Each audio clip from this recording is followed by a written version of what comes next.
Monogam-ish Podcast contains content intended for mature audiences. The views expressed here are for entertainment purposes only. Please enjoy the show. Hi, Ishes. I'm Justina. And I'm Kenji. And we're Monogam-ish. And we are here today. And of course, we have to shout out our producer, Drew. Yay, how you doing, Drew? Drew's in the house, behind the scenes, making all this good stuff happen. And then today... Oh my gosh. I know. Just met you. And I love you already. We didn't just meet you. You were supposed to be on our show a couple seasons ago. Well, Yes. I mean, but like getting to know you. I'm sorry. Longer than the quick, talk that we had at the ranch. Right. But So we have Saatch Foxx from Quiver here today. Mhm. And so we're going to be having personal talk and business talk, kind of a mix of the two. And we're excited to hear your story. So thank you for joining us. Yeah, thanks for having me. It's nice to meet you guys. Spend a little bit more time than our quick meeting that we had before. And I'm glad that Drew had reached out before. And sorry it took me so long to get here. So get out of here. But you came on. I did. So we appreciate Thank you guys so much. Thank you. I know. And we're popping your podcast cherry here. Yes. Yeah. And so that's yeah. even My better. first time. Oh my gosh. That's awesome. You guys got a great studio. Yeah, it's true. I have to do more of these. Heck yeah. Absolutely. Good stuff. Watch. Once it's done, you're going to be like, that's so much easier than I expected. I know. I feel like less nervous now, so it's okay. Cool. Yes. And we get to see you later at the Share Ball. Yes, we'll be there I'm tonight. so Quiver and happy. Share, super excited about it. We'll have a booth in a little vendor alley, so come see us. Oh, yes. we absolutely. Yeah, We'll be going live there tonight. TikTok Yeah. live. I was going to ask you guys. I saw that Santi had said something when he was on your podcast, and I was going to ask you actually and see if you guys were going to do that because that's super fun. Like, that's Yes. awesome. It's our first time. Yeah. See? yes, Look, first I time know. for I everything. know. love I know, it. right? And it's cool So because excited. we'll be able to show people that can't attend the event Yeah. what those events are like Yeah. and what to expect. Oh So- gosh, I'm sure there's so many questions that people have too that they're just like, oh, I'm not gonna go because I don't know what to expect. Like, so that'd be super insider information. Yes, Absolutely. right? It's like the same thing like when we were going to the ranch the first time. I was like, oh my God, are we just gonna walk into an orgy or something? Yeah, what do we do? What's going on? Yeah, but I know. We shall see tonight. Yeah. Oh, that'd be fun. Yes, Super fun. absolutely. Shareball is at Tracks. We're going to be having them quarterly, I believe. Yeah. Mhm. And so it's been a fun time. This is the second one, and so we'll see how it goes tonight. I I'm know. excited. It's gonna be fun. Yeah, it's gonna be packed. Right. Cannot wait. The So- Share brand is awesome in general, so They always do are, such great right? They things. are. Yeah. I love Sante. Yeah, Yeah, him and Vera. they're sweet. So good people. They really are. So Sasha, tell us a little bit about you. How do you identify personally? So I am bisexual. Okay. And it has taken me a long time to be able to say I'm bisexual and queer because I feel like for most people I've been in a relationship with a man. So they think I've had that stigma of, oh, you can't be queer if you're just bisexual, or if you're in a relationship with a man, you don't fit in these same boxes. And not that we need to fit in a box, but I've just understood that recently that about myself, and that it's okay to say. I remember realizing that I liked girls when I was 10 or 11, and I only knew about straight or gay because my parents didn't talk to me about these things, and I was like, crap, I'm gay, because I liked girls, so I had Yeah. always liked boys at that age or whatever, and I Right. wasn't thinking that until I was 13, and then I started doing sex ed in school and things like that, and they talk about different things like bisexuality, and I was like, oh, well, that's really great because girls are so cute and the boys are so cute, and I thought I was gay, and I was sad about it Mhm. because I didn't have anybody to talk to, and I didn't know. So I was happy that at a young age I realized about myself, but it took me until my 30s to be able to just really be who I am because my family wasn't accepting and things like that. So Were they religious or? yeah, very Catholic, very Hispanic Catholic culture. Oh, wow. And so just deep. Just really deep. Yes. And so not accepting of that. I think that my mother had some own some things happened to her when she was young that she just never really dealt with, and so she just never really talked to us about sex and things that she should have. Mm. So so that's how I identify. And then I am in a full-time job sub relationship. Okay. And Oh. so my husband, his name is Jeremy, but I call him Sir. And so age appropriately, our kids know about that. There are certain things that are age appropriate to divulge. The older two are 19 and 14, so then, they know a little bit more. But I grew up in that very closed environment and where we didn't talk about things. So I learned by doing at a really young age, and I didn't really want that. So one of the things that I do as Saatcha is go and talk to parents about how to actually talk to your kids openly about sex and sexuality starting at a very young age. And that starts really at birth and communicating your body parts and the appropriate terms and names for them, teaching just respect and consent and touch in general. My youngest is a toddler, and they're the first one that will tell you, don't touch me.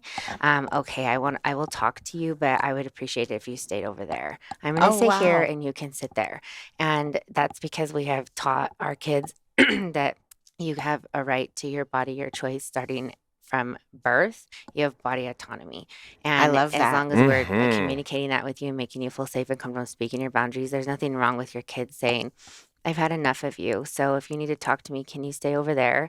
And that's how we feel as adults sometimes. So why can't our kids know the same thing? So when it comes to the bondage and our dom sub dynamic, the two youngest, obviously they don't really know anything about that, what that means. But there is my 19-year-old has had questions, and then as I'm doing Quiver, they have questions like, oh, well, what is Quiver? What are these events you're doing? So just talking to them openly but age appropriately. Right. And then, now I know that some of my kids belong in this community, or the LGBTQ, I always say it wrong, community, and that's where we all belong in too. And I belong in that. I'm not your heteronormative type of person.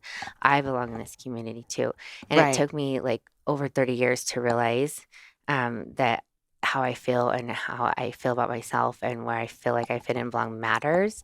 I wanted to make sure my kids always had that same freedom too. So they'll talk to me about all kinds of things, and sex starting at an early age that's appropriate for that age, that people just think, oh, well, something's wrong if they're no, they're humans, and human sexuality starts when you're self-discovering your body as a child, So. And it's almost our role as parents to break the stigma, because it's we've got to teach the next generation that, as long as there's consent and everybody's on board and good communication, respect, that you can live how you choose to live. And there's no way that we can break the stigma in our communities unless we're starting as parents with our own children and ourselves. All of us had that, childhood where, our parents just didn't talk to us about it. Yeah. Right. And it was just this weird open thing, but you were just I just want to know about sex. It's not, and it's not like we don't know. If it weren't for sex, humans wouldn't exist. So we know the parents are doing it. And sex is such a beautiful, natural thing,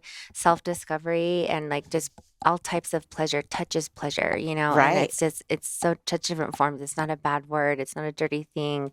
And nudity isn't sexual unless you're choosing for it to be. Thank you. Right. It's just not. Thank you. Right. I hate clothes. I hardly wear them. And if that was inappropriate, I don't know. I know so many families like that. We can't all be wrong, right? Right. It's not a sexual thing. So, I saw that you don't wear a bra. I My don't wife doesn't wear wear a a bra. bra. I'm so Good anti-bra. stuff. After I got a Hair. breast reduction, I'm like, I spent enough money and went through enough torture with those things that never again. Nope, I Not part never of my had wardrobe. boobs. And so when I was done having kids, I bought mine, and Oh, I nice. love them. Hell yes. And one of the reasons was because I hate bras; they're so uncomfortable. So now I don't ever have to worry about that again. Good Very stuff. nice. I was very small chested. I always fit, so I never had a lot of breasts. And then when kids take a toll on you, so Right. when I was done with them, then I got the fake ones. And it was seriously the same thing. I'm like, why should I cover my nipple? That's really all a bra does. They don't move. They Right. move where they're supposed to, but they're not going to go anywhere. So what purpose is a bra serve? Exactly. I hate it. Exactly. I know my kids don't wear bras because they're for your boobs. That's how Right. Yeah. Free the titty. All Yeah. right. I love it.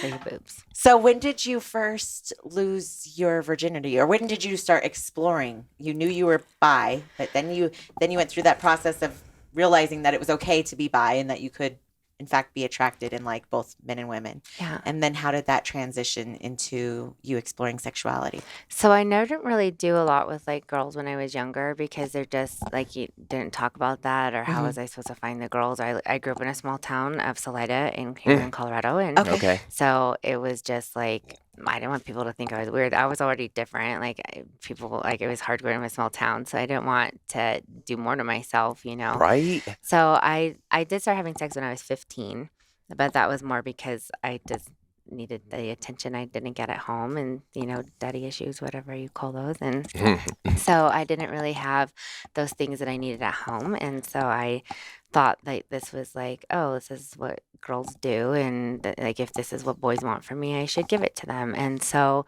all these things that I learned and happened to me when I was younger is the reason why I created my persona of Saatcha, so that I can have the opportunity to talk to people and educate them so that their kids don't have like the same repeat issues, or if they grew up like we did when we were kids, that they can have a safe outlet as well to be themselves and be comfortable just knowing who they are, and that they're not weird, and that they're not different, and that this is healthy, and that this is just human in general, and that we're allowed to be that way. And it took me until after my divorce really to be able to branch out and discover and actually do these things. I was with my ex-husband since I was like, I've known him since I was like 16. Wow. We were in a relationship since I was, I think, 18 or 19. And then we started having kids really young. So we didn't explore a lot of the things that I wanted to or that I had thought about because I didn't know how to talk to him. I didn't feel like he was really a safe person to be exploring like bondage with, you know, like my marriage was abusive in itself. So that's not the type of person that you want to be doing those things with. Right. So we did have like women a couple times because I love women, and it was nice. But then, so you kind of were already non-monogamous on some level. well, just in myself, you know. But then we had threesomes, so I wouldn't call like that we lived like in a non-monogamous lifestyle. I feel like we dabbled at it, but again, it just wasn't the environment for that type of stuff. When there's like jealousy and insecurity, you can't have, you know, any gender in your relationship without that creating a problem and abuse. And I think that's a huge one, because a lot of females will fall, even with people that are considered to be kink and in the community. There's a lot of predators out there that you have to watch for as well. You have to know those signs of, oh, he's trying to take advantage of me, or he's, especially when they break consent. I feel like that's the biggest thing. When you specifically tell them that you don't want something to happen and then they're doing it, you've got to pay attention to those red flags, because it can easily cross the line from a mutually beneficial kink to abuse. Yeah, and a lot of the times our community, like, and the way that we are, like, a Western society does teach, like, women that we are here for men. And so a lot of people that don't have that education, and I think now it can be for boys or girls, you know, don't have that education from the time they're young. They think, well, this is what I'm supposed to do. Like, if I cared about this person, then I'll have sex with them, even though I don't want to, but it's okay. Like, they're not sure. Like, they have feelings. Maybe they do not want to, but they're like, well, everything else around me, society says this should be a safe situation. So I guess I meant to. And, like I said, I didn't want to raise my kids in that same environment. I don't feel like that my parents always kept me safe from things that they could have kept me safe from, because they didn't talk about or weren't aware, just didn't pay attention. Okay. And would you say that you always had that like submissive side? You knew that about yourself? Yes, I always have. I've always been self-sufficient, you know, like doing lots of things for yourself when you're younger, when you don't receive at home. I wasn't in like a neglectful house, but it was abusive in other ways, verbally, emotionally. My parents were just really disconnected. Never really, they're supporting us in ways that would have been nice to have that support. Okay. My sister and I have different viewpoints on the way we're raised, because there was a difference in the way we were, and so I just really never had the time I felt like I needed as a child, or the information or freedom to ask questions. So that carried through my marriage into my adulthood. And then after I got a divorce, I started seeing a man that was in an open marriage. I used to work with him professionally, and after I got a divorce, you know, he and I had already had like a friendship at work. And so he said, hey, you know, you've asked me questions about this or whatever. And so did you want to, you know, go try this lifestyle? So I did. Wow. And It was wonderful. He was really sweet to me, really, really kind, and he was my first dom. So he did Okay. teach me a lot of things that I didn't know. He was the first time I went to the Scarlet Ranch was with him. I had no idea this world existed. And then once I experienced it and saw it, I was like, So he brought you the wow. community. Yeah, he did. He brought me the community. So I had the desire and the need and want. I just had no idea that there was a world of people out there. Right? That felt the same way. Yeah, and I didn't want I don't want my kids to have to wait for that either, like or there's so many people in the community or that want to be in the community or just adults that don't know these things. So Right. I Yes. we'll talk to groups of women and say, ask me the questions, write them down on a piece of paper if you don't want to say it out loud, that you have always wanted to ask either another woman or just anything in general, or say out loud that you have been afraid to, either a woman issue, anything that has to do with anything in the whole wide world, sex, relationships, and they're almost always about sex and relationships. And I feel like I can be the only person that thinks this way or feels this way, and they just don't know. So they don't know. So then I can provide resources, even if it's saying, hey, come to the share ball tonight because you guys know, come on Quiver and meet like-minded people in your area. You're going on vacation. Why don't you see what's out there if you want to do things that are away from home so that you don't have to mesh the two if you want to explore in an environment different than where you live, That's our ultimate goal here too at Monogam-ish is we want to be that resource for you guys. So, that's why we bring people on like Sasha or Sante or some of the other people that we had on the show that can be a resource. It can give you options where you can meet people online. It can give you options where you can come and explore a party. And the good thing about Share Party is it's not a play party. So you don't have to worry about coming into an orgy. No. But you could be hot and heavy and making out with somebody by the end of the night. No problem. But it's not a play party. So it's somewhere where you have, the options of speed dating or the icebreakers where you can get to know other people or get to know the community without feeling any pressure to play. Yeah, and I think the icebreakers are such a good opening to an event like that too, because it will help people get more comfortable, whether it's just having the time and take it in the space and in conversation, enough time to have a drink before the main event start, whatever helps them unwind and relax. It's like a perfect opportunity. So I think those icebreakers are super good. Agreed. But yes, being a resource for the community is what we're all here for. I think it's a common goal of us and a majority of the people that we have on the show. So we appreciate you. Yeah. How long have you been running your education business? So it's not like such a business as it is just opportunities. So I just find myself in situations where this is an opportunity to happen. I just did a huge event with an off-road ladies group. And one of the things that we did was a Q&A session. And that was pretty much what it was about, was just, like I said, asking the questions.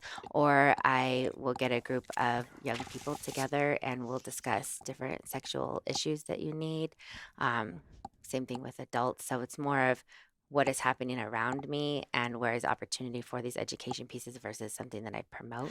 So it would I won't obviously be there, but the share event would be an event that would have an opportunity for a different type of speakers or something like that. If that were the case, then that would be an opportunity for me to go and do these things. So call me whatever you want in that regards. I say an unofficially unlicensed relationship coach, sex therapist, right. If I had the time or resources to get the people together that would be needed, I would have a kink school, because when I came out into the kink community, which was, like I said, after my divorce, when I first saw my first partner and I had my dom, I realized there was so much that I didn't know or understand. And I think that when people are exploring kink for the first time, it's such a needed place. It's such a needed thing. Yes, for it people is. to come and explore things safely outside of a lifestyle event, where you can do it maybe in a private room. There are dungeons and things like that, but usually you will have to bring your own things, or you have to know the right people. So you could have teachers per se that you would know, in the different things. I know lots of people that do shibari and rigging, and I know people that do all the things. It's just how can we come all together and provide these in a safe space as education pieces, Right. so that would be like under one roof. yeah, Yes. that would be like Yes. the problem right now. But it's an idea I've had for a while, so I hope that I can maybe turn that into reality sometime.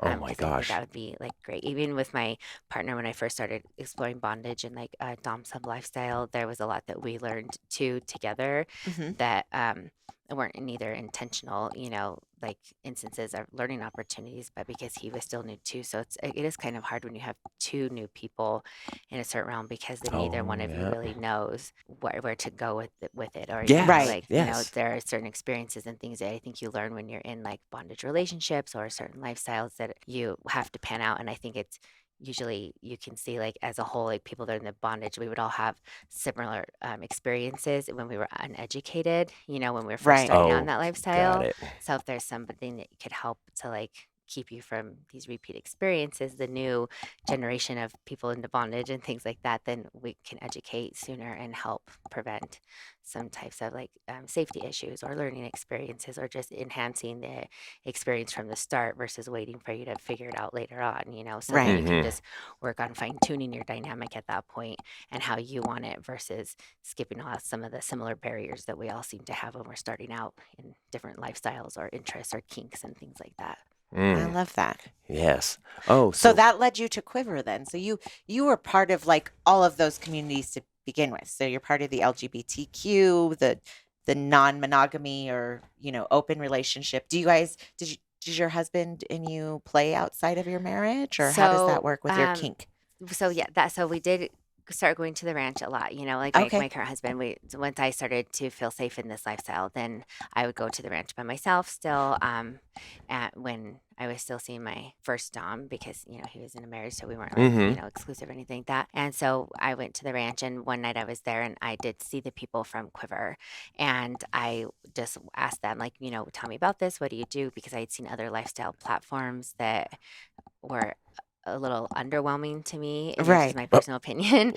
like And all of them? yeah, exactly. So They not seem to very knock any of them, but antiquated. yeah, Like, they are. if you're new to the lifestyle, I feel like you come in and you think, man, this swinger thing started when the internet started, Yeah. and they really haven't updated it since then. And it's No, kind of stuck in that it phase. is. And Quiver's not like that. It's not just like Mm-mm. swinger focused either. It's just lifestyle focused. So lifestyle is anything outside of the heteronormative. And I think that a lot of the like dating apps, even like Tinder or like Bumble and things like that, like they're still hookup apps, but they're more heteronormative focused. Oh, Right. absolutely. And some of the other lifestyle platforms are like heteronormative swinger focused. So Quiver just kind of took that swinger heteronormative part out of it. So then we're just here for everybody. It doesn't Okay. matter So how you fluid. identify, very fluid. It doesn't matter how you identify, kinky, not kinky. Sometimes you can be monogamous and you're just like want to know people in the lifestyle or start attending these events. So it's a safe place to explore events and get to know people. That are just going to be like-minded in a sense, because we're all in the lifestyle without like having specific, reasons why we're there or anything like that. Mhm. Right. I did meet my husband at Scarlet Ranch. We were both there individually one night. Well, no, he was there on a date. Actually, I was there by myself, and we encountered each other at the beginning of the night. We didn't talk to each other. It was just a spoken moment between us. And then at the end of the night when we were leaving, we actually reconnected and started talking.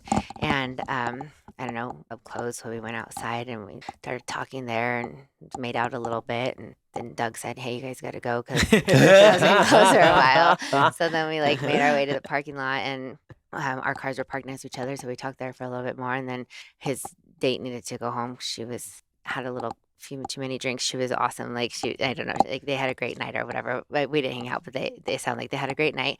But it was time for her to go home. So they left and I left, and then we just never stopped talking. And Oh, nice. so then I understood as myself and a person that I wanted to explore a dom sub dynamic with Jeremy.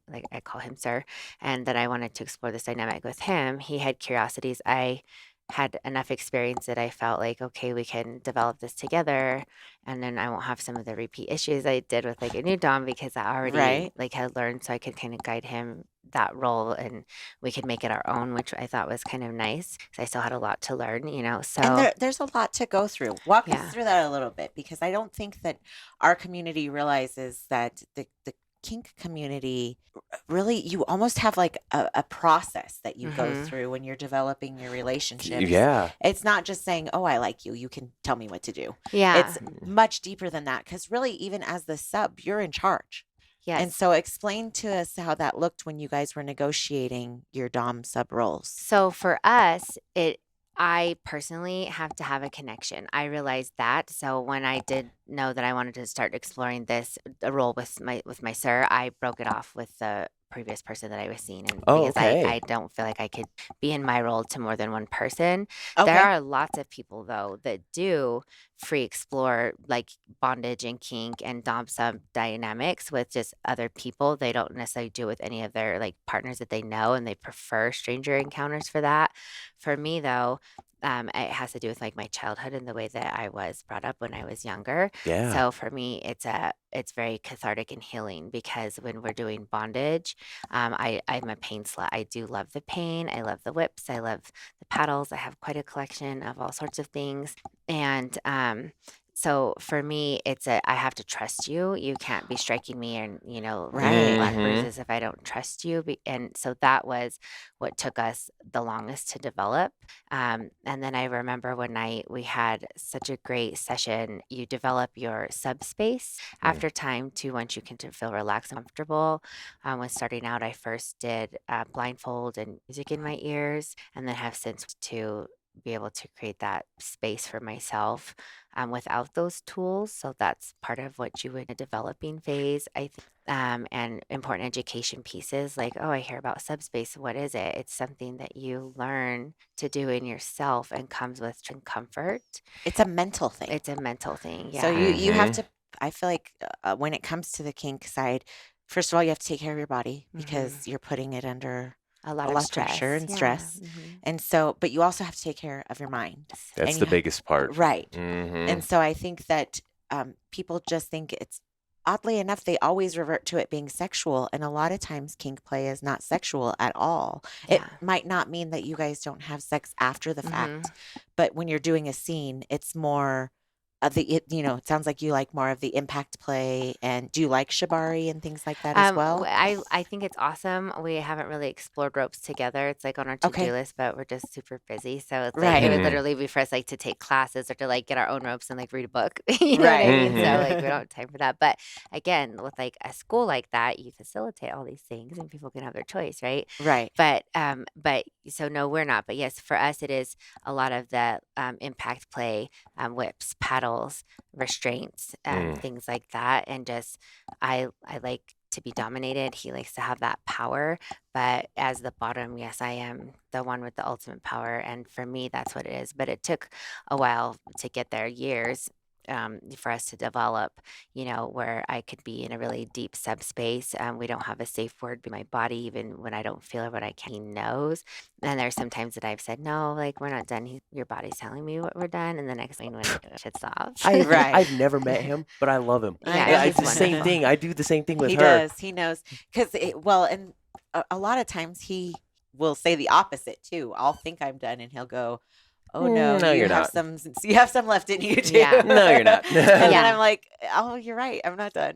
Keep going. Yeah, so you guys have a bondage dynamic. Yes. as well. Yes. Yeah, And I think it developed similar to the way that yours developed, where when we first got into this, it was more swinger heavy. I had never had that like hoe phase or gone out to explore, just different types of sex or been in those different, like I'd never had a threesome before him. None of that. Another woman. Woman. Or anything, none of that. And so he was willing to explore that with me. But then it's a lot of those communities overlap.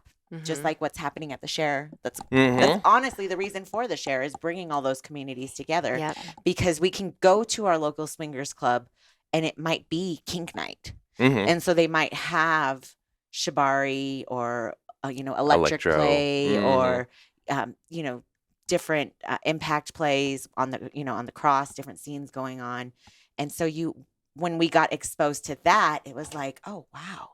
And it was just a way, I think, for us, you never stop growing with each other at that point, because there's so many things to try and so many things to do that it allows you to never get bored. Just like you said, like we initially found the ranch or whatever, and then it was like, oh wow, there's this whole other world that we knew nothing about, Right. And then it was like, but we only know like this much. Yeah. What the hell? Yeah. Oh my God. Now we got to start. Oh yeah. And so then you branch out, and more and more we found more. more community. You know, the sanctuary and different places that are more kink centered. Yes. And so, you know, it's been fun to explore and figure out what you like and what you don't like too. Yeah, exactly. And when people start to explore kink, they always think like, "Oh, I must be the only one I'm weird." You're not weird. Like everybody does. Like have something. It may not be like bondage or anything that maybe even falls under the kinky thing, but we all have what we like, and we should be able to talk about it.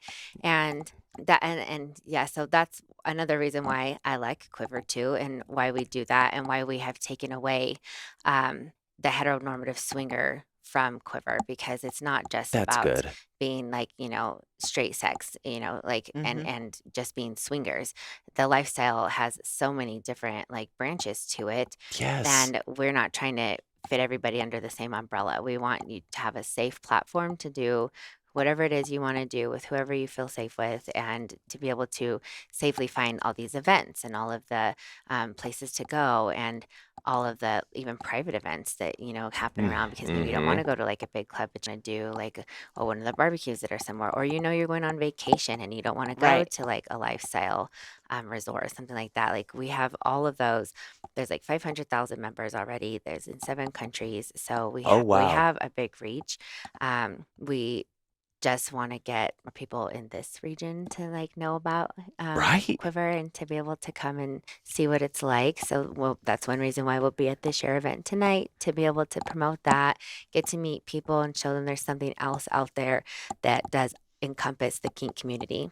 However you identify, doesn't matter what your sexuality is, whatever it is that you're looking for or not looking for, just a place to meet people, and for people to hear our name and to know about Quiver and to get excited about it, you know, because it's such a great platform, super user friendly, super secure. The owner, Michael, does all of the verifications, you know, so every single person is verified. So it really limits like catfishing and things like that. And then the security measures we take, like you can feel good about using this app on your phone, you know, and it's awesome. So I'm excited to be able to show more people about that later on today. Absolutely. Where are you busiest the most in Quiver? Like Texas right now. Really? Yeah. Okay. I mean, everything's bigger in Texas, I guess. Yeah. But like Texas, that whole like south part of the country too does where seem like the average norm would think that there's not swingers. Right. Right. It's a huge community. They in have Texas. such great clubs too. Like their clubs down there are really awesome. So if you ever go to Texas, look it up. There's the Pendulum Club. They have like 3 locations. They go by TPC. There's Colette's. I think they have 2 locations. Oh, yep. But no, the lifestyle in Texas is huge, and it does feel contradictory to what you would expect. Right? Yeah, Right. It really Oh my does. God, that is so funny now. I know. So you would think, but no, it's huge down there, and the people are great. Like, and they have a lot of fun. Like the events that they have there and stuff are a lot of fun, and it's places that are like Arizona is like really on the low though. Have you been to an event though in the lifestyle where you're like, that wasn't fun? Yeah. Exactly. I mean, there's been a couple of them that we've been like, what the fuck? I mean, but they've all been fun on some level. Yeah. Maybe something was unexpected that happened in that night or something like that. But come on. I feel like once you have that openness and you take that veil off, everybody lets their guard down. Yes. And they just don't give a fuck. The swinger community just doesn't give a fuck. Yeah. And so we've just gotten to the point where we've let our guard down, and you already know what I'm into, and let's just have a good time. We're all here for the same thing. And let's do it like it's Halloween every day. Yeah, exactly. I love that about the community. I think that no matter what you identify as, like poly, swinger, just non-monogamous in general, because it all is like poly is non-monogamy, right? That's ethical non-monogamy. Swinging is ethical non-monogamy. Like it's all in that sex positive community. Sex positive. It just really is, and all in that lifestyle. And so I think that no matter what you are, the people in the life, like any lifestyle that's alternative lifestyles are just wonderful and all encompassing and just so accepting. And you just really feel like, wow, these people are just so different than the regular world. Right. These are my people. Even if you're not fucking them. Yeah. Like I would say we don't fuck 95% of the people that we come into contact with. But that doesn't mean that we don't connect with them and have fun with them and relate to them on another level or even travel with them. But we just might not play. But we're into the same things and taking that, like I said, taking that stigma away and lowering everybody's defenses just makes everybody have a better time, be more natural and in the moment. You can be free to be yourselves without wearing like that censor, like, oh my gosh, is what I'm going to say like going to offend them? And are they judging me? Yeah, they? They're just not. And I think that people with that kind of thinking, like that forward thinking, are just different as a whole. Like you can have respectful political conversations with them and they can say, well, I respectfully agree to disagree with you about whatever it is, lifestyle things, anything, and you can have that open thinking. And I think that that's what the rest of the world is is missing, is that they just allow everything that they've been taught and that have like been wrong with people over generations that make it harder for people in the lifestyle to be accepted as normal, whatever that means, and everything that we do, Monogam-ish, Quiver, share events, it's all breaking down those walls so that we can just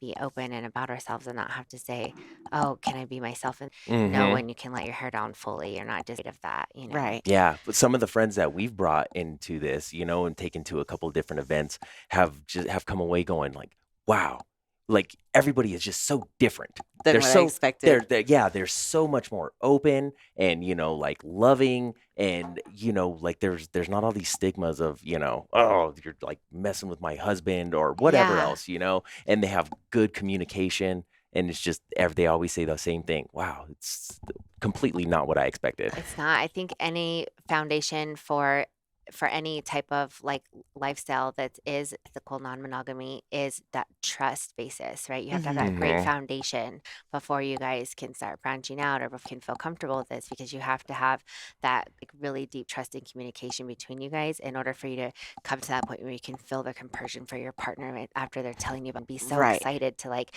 oh my gosh, like you just spent the night with this person. I've been so excited to hear all about it. Tell me everything, or tell me whatever it is that they want to hear. Like, that's between the two of you. Maybe some people don't want to know everything. Some people do, but either way, you can feel that excitement for them and that joy in them branching out and doing this. Right. I mean, if everybody's honest, there's not one relationship that is completely wholly fulfilled by one other person. If you expect one other person to fill all of your cups, you're going to have a lot of empty glasses laying around. Right. Like you just can't be everything to one person. And so you either come to a point where you can accept that, and there's always room for compromise in relationships, right? But sometimes it can feel stale if you guys don't have that understanding, and not every relationship has to be open, but there has to be a way for you to fill each other's cups in one way or the other. Right. And I think understanding that we either have come to a point where we accept and honor that I can't be all these things to you and we're happy in our relationship, and that's wonderful. That's wonderful. Or you start to branch out and see other things. Like I realized that you have this desire to be with women, and you have this desire to explore this bondage or kink. You have this desire to just open up our relationship. I can't be all of these things for you, but you could go meet somebody else that can, or you can do this. And Sir and I do only play with other people together. Okay. We've tried to see other people separately, and it just never worked out. Like it's like part of our joy is each other in it and experience it together. Right? So exactly. That's where like we find our pleasure. Like, ours too. Yeah. Ours it's just too. like Mirrors us a hot lot. watching him like with other people, and I love that.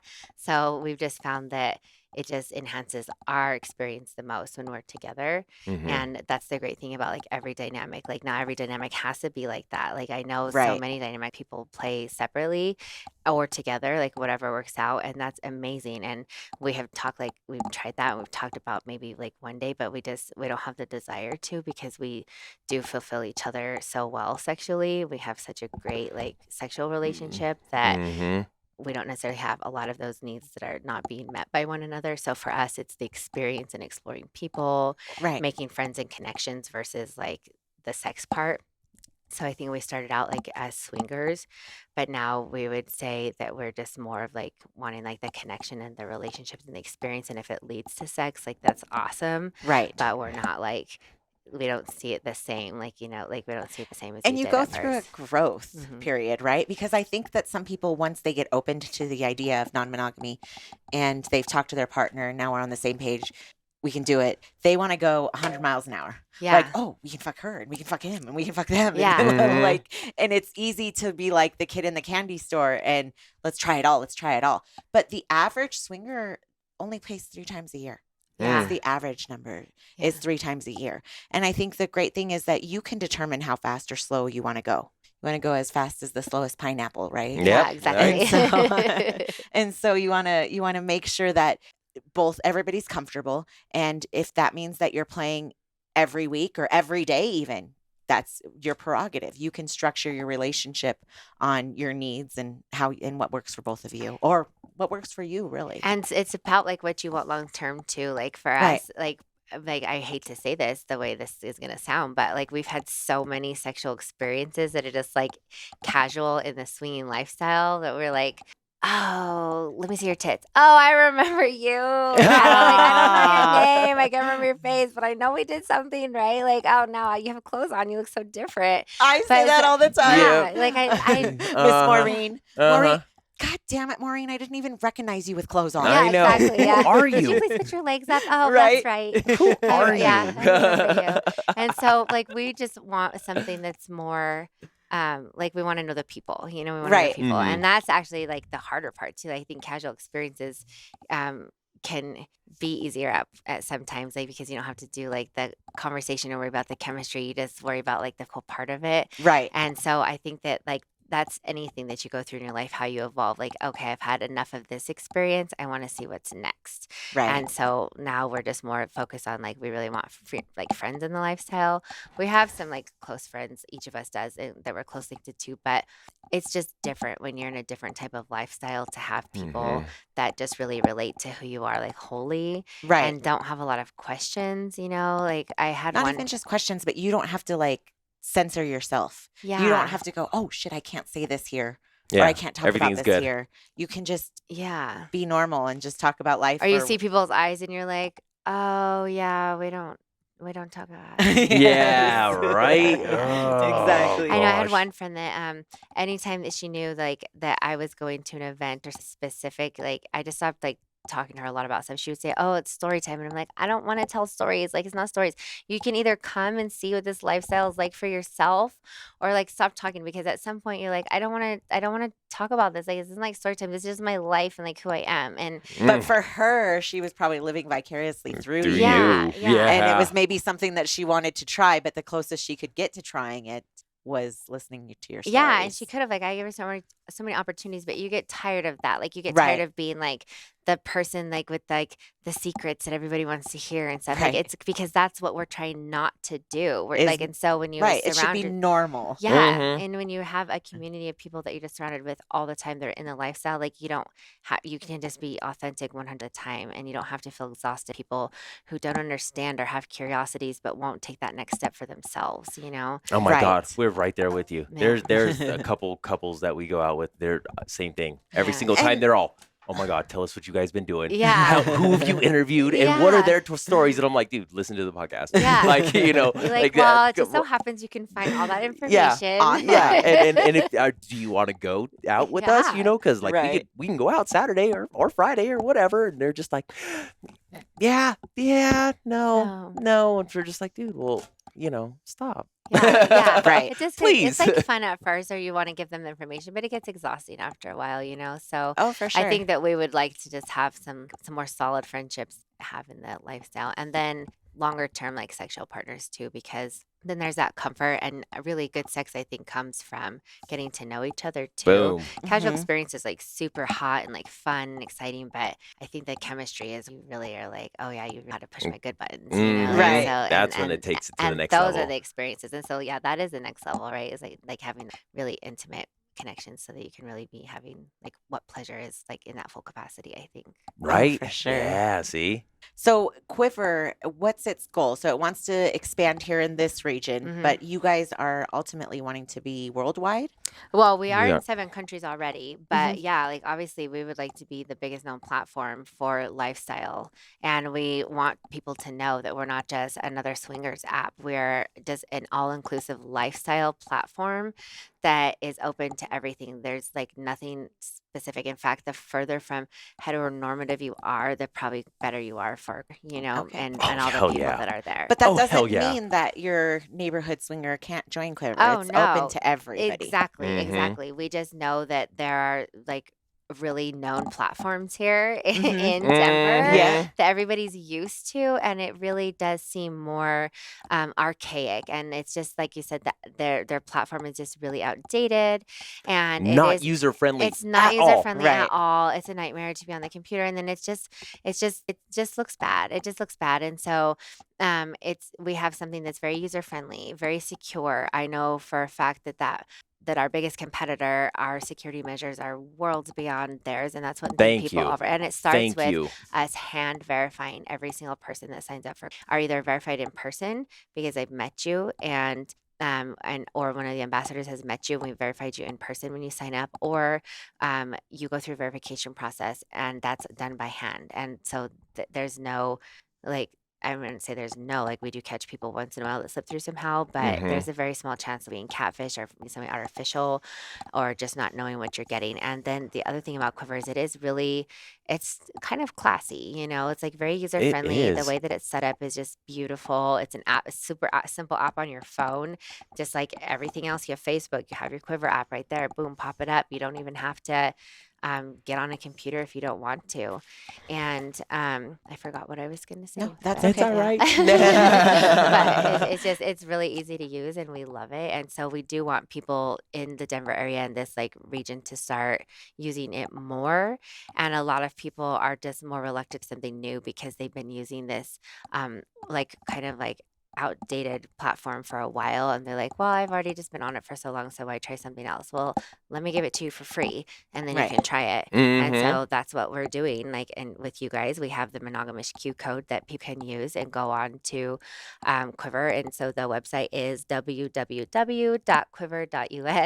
And when you're signing up for that, you go in where it says for a Q code and you're going to put in Monogam-ish in all capital letters, spelled MONOGAMISH, and that no should dash for that one, and that will get you your 45 days platinum access, which is full access to Quiver to set up yourself and see how much you're going to love it, and I know that you will.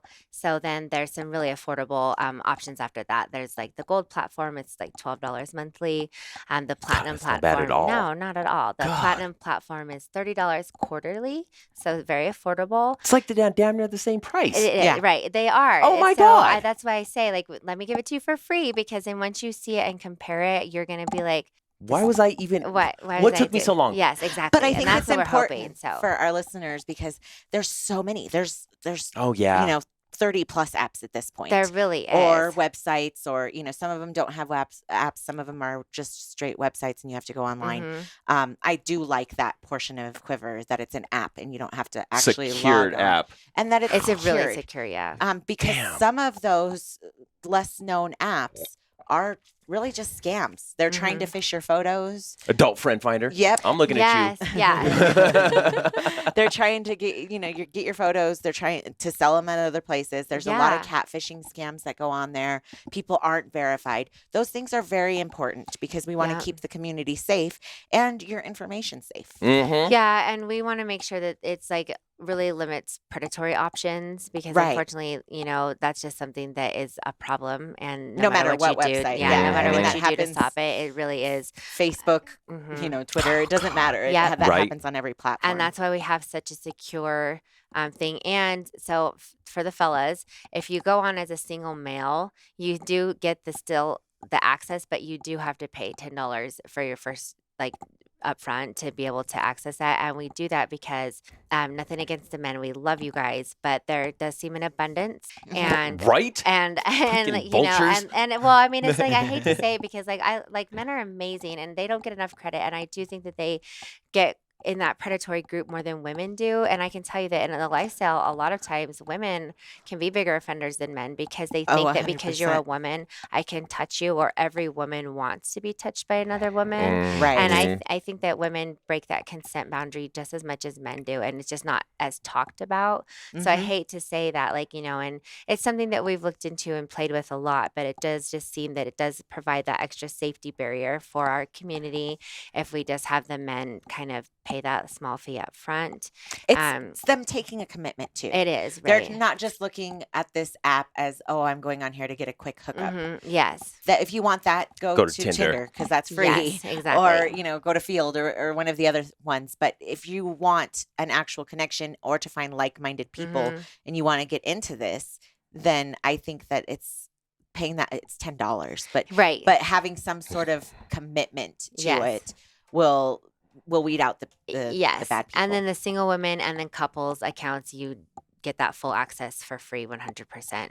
And so I know I hate, like, that's the awkward part of the conversation. I hate when, like, single men, I'm like, I'm sorry, it's nothing against you, but, like, I think people for the most part understand and are comfortable with that. And it's the true, like, any type of lifestyle event, usually there for single men it is a little more expensive, a little pricey. They have to come with, you have to come as a couple with somebody, you know, and things like that to offset that and make sure that there's a balance of, you know, couples and single women and like that. Because like you said, there's just so many of them out there. Yeah. You know, and it's sad sometimes because I'm just like, damn. But single men are fun.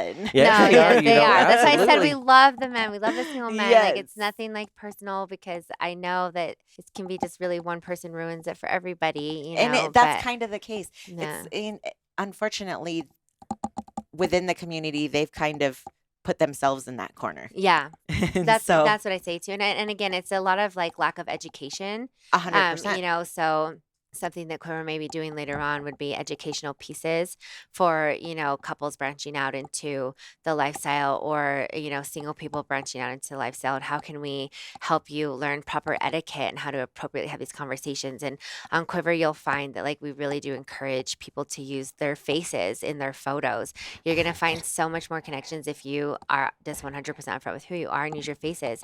And one of the things that we promote is, and that I specifically talk about, is that because we're such a secure platform and we are full of members at the quality level that we are, that you don't really have to worry about things like discretion. Most of the people that are on Quiver are professionals that are, like, you know, in higher standing positions, sometimes powerful positions. Sometimes they're teachers, doctors, you know, people that you might get pushback from in your community if they find out that you're in an alternative lifestyle, but they are just normal people and should have the right to be who they are too. So discretion is something that is heavily honored by members across Quiver, and it's not usually a problem and things like that. So people can really feel safe with the events that they're going to, with the people that they're meeting, you know, both like virtually by talking through Quiver or in person if it goes there, and know that they're not going to be like outed later on, or they're going to worry about things that keep people from coming out to these lifestyles or branching out and expanding their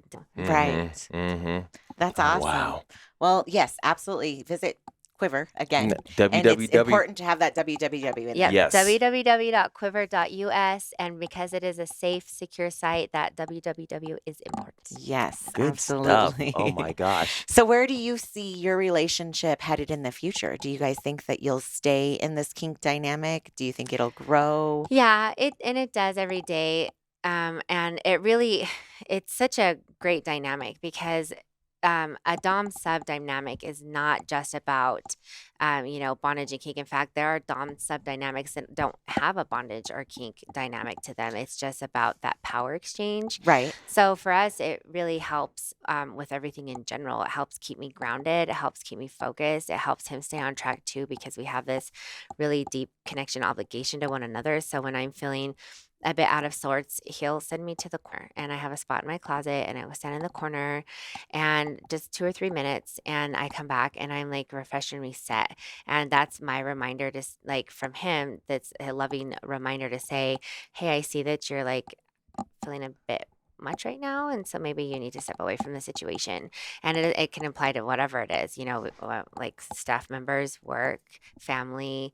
I hate going to the grocery store. It stresses me out. So her too. I'm anxious. I feel the grocery store just like so like crazy. I'm like, just let me get my avocados. Yes, exactly. And then we live in a tourist town, so like if you go to store on Friday, God. you may not even have groceries that you need for the weekend because they got all bought up by the tourists. We love tourists, but it's just I hate the grocery store. That's one way. So if I like go stand in timeout for a few minutes, and we call it timeout, for a few minutes before I do daunting tasks to me, then I can just feel like, okay, it's a nice breather, or when I come to the store, maybe I also Right. But I just think it applies to every situation, and you don't have to go stand in the corner in a closet. But I think sometimes it's in general timeout, a self-type. Like it's good for us, yes. Yes. Recollect, Just take a breathe. Yeah, just breathe. Yeah. Just breathe. A couple deep breaths. I Close even your eyes for a remember hearing minute. that like back in the day when my mom would watch Oprah.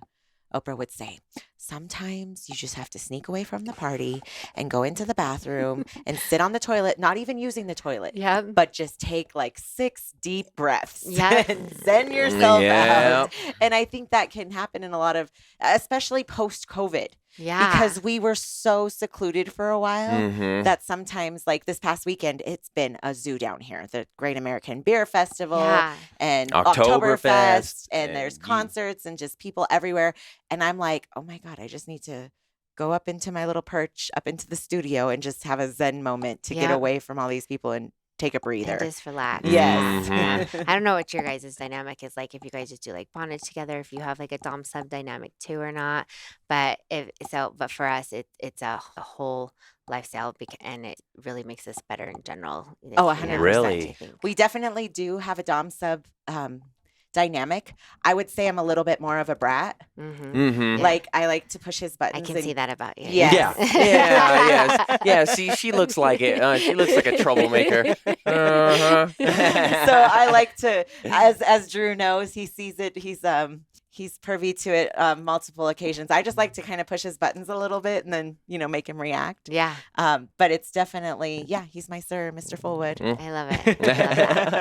I think that I try to brat sometimes unintentionally. I'm not really a good brat. But and like usually sir is like, just tell me what you need, because he doesn't speak brat. So he's like, I try to express it as brat, and he's like, just tell me what it is that you want. I need a spanking. Yeah. Give me one of those. That's really what I'm asking you for is exactly that. Like, you really just shove me up against a thing with your hand around my throat and just take me out of the reality for a few minutes. Exactly. I'm there right you go. But it's fun because that dynamic changes. I feel like I've always been submissive to a point, not outside of the bedroom. Like I'm the fucking boss, and like I'm gonna take care of shit and outside of the bedroom. So for me, it was also just letting go of that control is so freeing. Like, I don't have to worry about taking care of everything here. He knows how my body works. I know that at very least I'm getting, half a dozen orgasms every time we have a session. And so I don't have to stress about it. Like it just allows that extra relaxation. And I feel like once you have that relaxation, that's when your orgasms go to like another level. Yeah, yes. Exactly. Because you're not thinking about things too much. And that's exactly how I am. I run all my shit. I run 2 businesses. I run my family. I've always been a very dominant female in real life.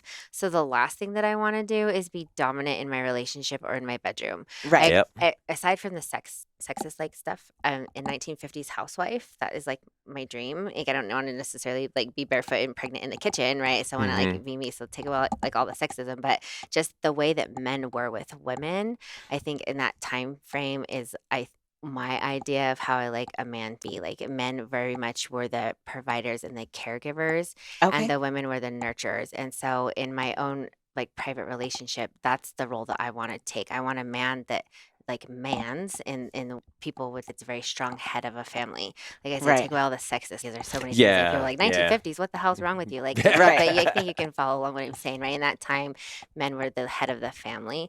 Women followed their lead, and there's a respectful dynamic and have that. And when you have that relationship where we each take our natural roles, because I do that some people say, Stacey, Saatcha, what's wrong with you? Saying, men are the leaders, women are the providers, but we do have these natural things about us that are built as naturally soft. Men are naturally the comfort and that safety.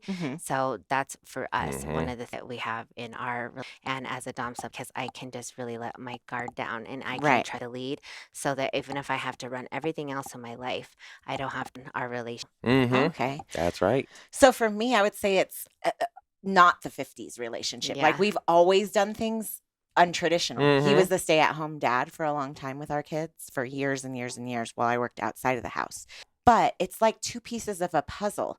We complemented each other really well, that I wouldn't even say that it was me being more dominant and him being more dominant. It's just that we both knew like our roles. And I think that's the biggest thing, is if you're very clear in what is expected in your relationship and you have that communication, then you can make any dynamic work.